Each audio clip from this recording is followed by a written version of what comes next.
तो वहीं सरकार ने गन्ने का उचित और लाभकारी मूल्य 10 रुपए बढ़ा दिया है, जिससे कि ये अब 315 रुपए प्रति क्विंटल कर दिया गया है। आपको बता दें कि एमआरपी वो न्यूनतम मूल्य है जो कि चीनी मिलों को गन्ना किसानों को देना होता है। और गन्ना 17 अक्टूबर से जो है शुरू होता है। सूचना और प्रसारण मंत्री अनुराग ठाकुर ने कहा कि मंत्रिमंडल की आर्थिक मामलों की समिति ने गन्ने का न्यूनतम मूल्य बढ़ाने का फैसला लिया है।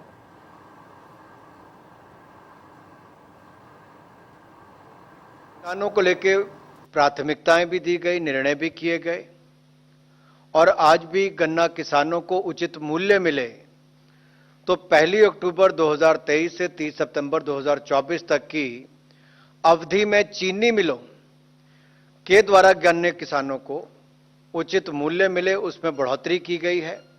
आज तक का सबसे ज्यादा जो दाम है 315 रुपए प्रति क्विंटल मूल्य उसको निर्धारित किया गया है।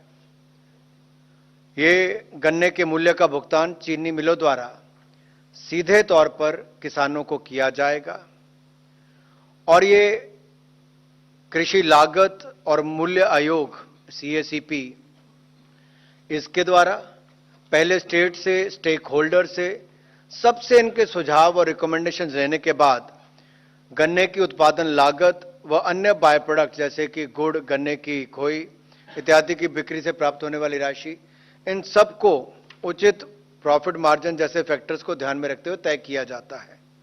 पिछले साल ये 305 था, इस साल 315 किया गया है। लेकिन अगर आप पुराने आंकड़ों को देखेंगे तो 2013-14 में 210 रुपए प्रति क्विंटल इसका रेट था, जो आज बढ़कर 315 रुपए प्रति क्विंटल हुआ है। 2013-14 में कुल प्रोक्योरमेंट हुई थी तो 57,104 करोड़ रुपए की हुई थी, जबकि 2022-23 में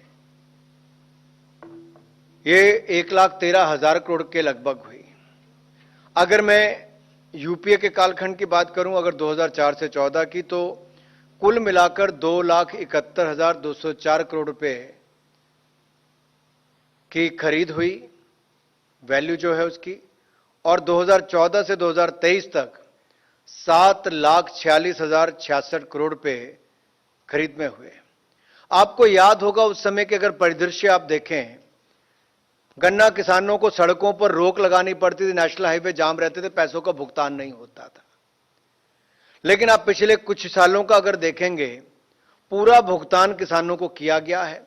अगर मैं पिछले 5-6 सालों की बात करूं तो 99.8%, 99.7% इस तरह से भुगतान हुआ है और जो बैकलॉग था वो भी क्लियर किया गया।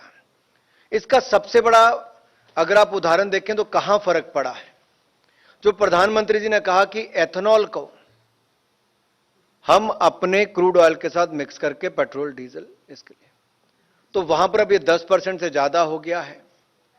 अब एथेनॉल के लिए जो रिक्वायरमेंट हमारे गन्ने की है उसके लिए पिछले साल 20,500 करोड़ रुपए का भुगतान